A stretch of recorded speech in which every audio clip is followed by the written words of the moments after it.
सियासत कहाँ की जाती है? सियासतदानों में, ऐवानों में, अब कर रहे हैं लोग खेल के मैदानों में।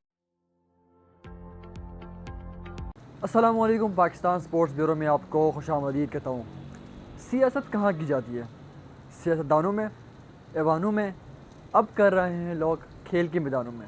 पाकिस्तान क्रिकेट बोर्ड में पिछले कई दिनों से कुछ बहस मुबाहिसे चल रहे हैं और कुछ प्लेयर्स के कमबैक पे कुछ के रिसेंटली कुछ न्यूज़ आ रहे हैं। Most of them are Mohammad Rizwan और बाबर आजम।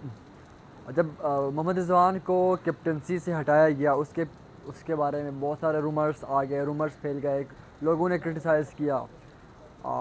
एक न्यूज़ ये भी थी कि मोहम्मद रिजवान को इसलिए हटाया गया क्योंकि वो पैलेस्टाइन के लिए बोलते हैं।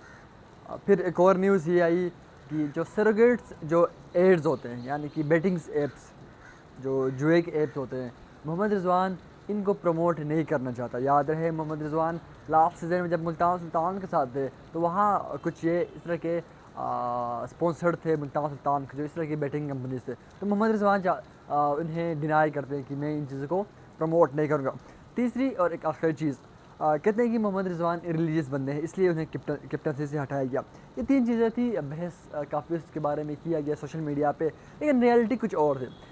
अगर हम थोड़ा सा माजी की तरफ देख ले तो मोहम्मद रिजवान ने जब पैलेस्टाइन के लिए बोला था, पैलेस्टाइन के लोगों के लिए अपने सोशल मीडिया हैंडल से बोला था, तब पीसीबी के चेयरमैन कौन थे?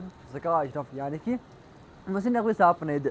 उसके बाद जब मोहम्मद रिजवान के बारे में कहा कि ये देखो ये टू मच रिलीजियस हो गए हैं, यूएसए में जाके गलियों में बैठ के मतलब जो गली में नमाज़ पढ़ रहे थे उसके बारे में क्रिटिसाइज किया। तब कैप्टन कौन थे? तब कौन थे? बाबर थे। तो रिजवान को ये दूसरा जो रिजवान के बारे में दूसरा वहम था ये वो भी ख़त्म हो गया।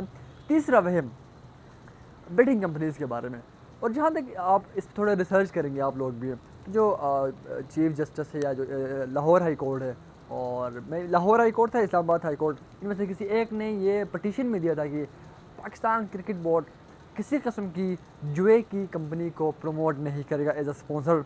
तो पीसीबी ने भी कहा था कि हम नहीं कर रहे। तो ये सारी चीज़ें जो रूमर्स आ रहे हैं रिजवान के बारे में, दिस वाज द रीज़न्स, ये सारा कोई रीज़न नहीं है।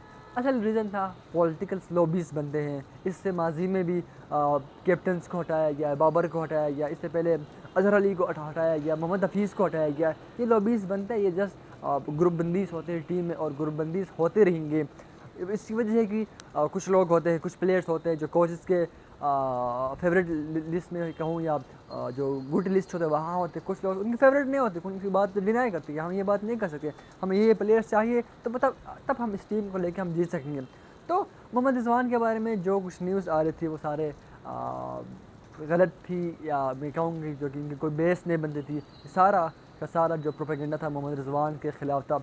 हो सकता है कुछ लोग कहते हैं कि जो सारी जंग है ये प्लेयर्स के जो एजेंट्स होते हैं, यानी कि जो प्लेयर्स एजेंट, हर प्ले का अलग अलग एजेंट होता है, उनके दरमियान जंग है, तो उनकी पीआर टीम होती है जो ये सारा कुछ कराते हैं।